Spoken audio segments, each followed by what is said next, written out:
कि जुलूस निकालना बुरी बात नहीं है, धार्मिक सौहार्द बना रहना चाहिए। और वो भी भगवान राम के नाम पर निकाला गया जुलूस हो, जिस राम को हम राष्ट्र का प्रतीक बताने का काम करते हैं, जिस राम को हमारे देश के प्रधानमंत्री कहते हैं कि राष्ट्र की असीमता है, और वही प्रधानमंत्री जी का चेला लोग जो है, अमित शाह जी के बर्दाश्त प्राप्त गुंडे जो हैं, वो भगवान के नाम पर अपने ही लोगों को परेशान करने का काम करते हैं।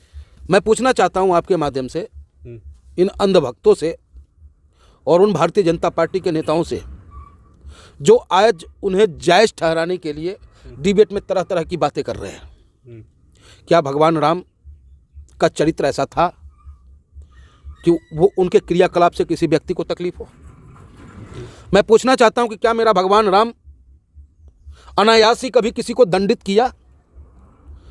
मैं पूछना चाहता हूं कि मेरा राम तो रावण उसका शत्रु था, उसके बावजूद भी उनसे मित्रता जैसा व्यवहार करने का प्रयास उन्होंने बार बार किया।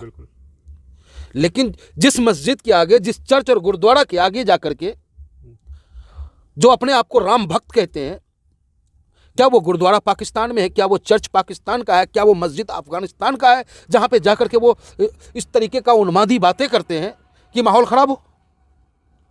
तो मैं समझता हूं कि ऐसा करने से कहीं ना कहीं हमारे भगवान राम पर, राम के नाम को बदनाम करने का प्रयास किया जा रहा है, जिसका कि मैं ऑल इंडिया मजलिस-ए-इत्तेहादुल मुस्लिमीन के सिपाही होने के नाते पुरजोर विरोध करता हूँ। बुलडोजर चला दिया गया है मीरापुर रोड पे मुस्लिमों के जो घर थे, देखा होगा आपने। बिल्कुल देखा भी, और हमारा नेता राष्ट्रीय प्रवक्ता वारिस पठान साहब पहुंचे वहाँ पे। वारिस पठान साहब ने जाकर के डीजीपी से मुलाकात भी की।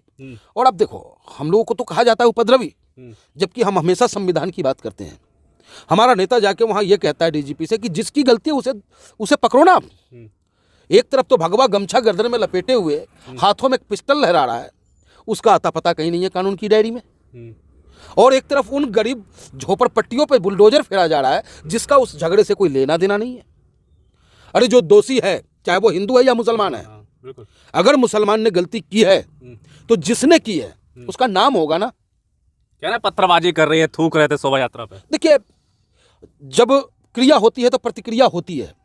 अगर आप मुझे सम्मान की दृष्टि से देखोगे तो मैं भी आपको सम्मान की दृष्टि से देखूंगा, नहीं तो अगर आप हमें अपमानित करने का प्रयास करोगे तो ये आप उम्मीद कैसे करते हो कि आईना आपको वही चेहरा नहीं दिखाएगा? जैसा आप करोगे वैसा ही आपको देखना भी पड़ेगा। तमाम वीडियो वायरल है जहाँ पे जबरदस्ती जय श्री राम के नारे लगवाए जा रहे थे, दुकान बुरखे की दुकान तोड़ी जा रही थी, मुर्गे की दुकान में पथराव हुए, तो ये सब चीज़ें जो खासकर एक नोट किया होगा ना, युवा लड़के ज़्यादा थे उसमें। दरअसल ये वो युवा लोग हैं जो भटक चुके हैं, भटक गई हुआ, वो भटके हुए युवा हैं, और वो भारतीय जनता पार्टी के स्लीपर सेल के रूप में काम कर रहे हैं। राम भक्त नहीं है वो। नहीं, वो राम भक्त नहीं, वो भारतीय जनता पार्टी के भक्त हैं। जो राम का भक्त होगा वो मेरे जैसा होगा, जो राम का भक्त होगा वो आप लोग जैसा होगा, जो लोगों की भलाई चाहेगा, लोगों की मदद करना चाहेगा, लोगों की दुकान नहीं उजाड़ेगा, लोगों का दुकान बसाना चाहेगा, लोगों का रोजगार नहीं छीनेगा, उसको रोजगार देने का प्रयास ज़्यादा बढ़ गए हैं, ज़्यादा रैली नहीं निकलेगी भारत में। हिंदू रैली नहीं निकालने देंगे क्या? कि जिहादी क्या होता है? जिहादी शब्द का मतलब हमें बताया हम। जिहादी होना क्या है?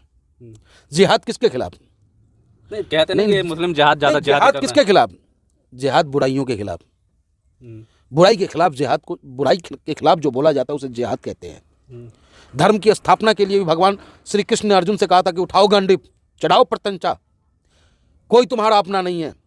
तो वो स्थिति थी हमारी, अर्जुन की बस स्थिति थी, उनको जगाना पड़ा और उन्होंने प्रत्यंचा चढ़ाया।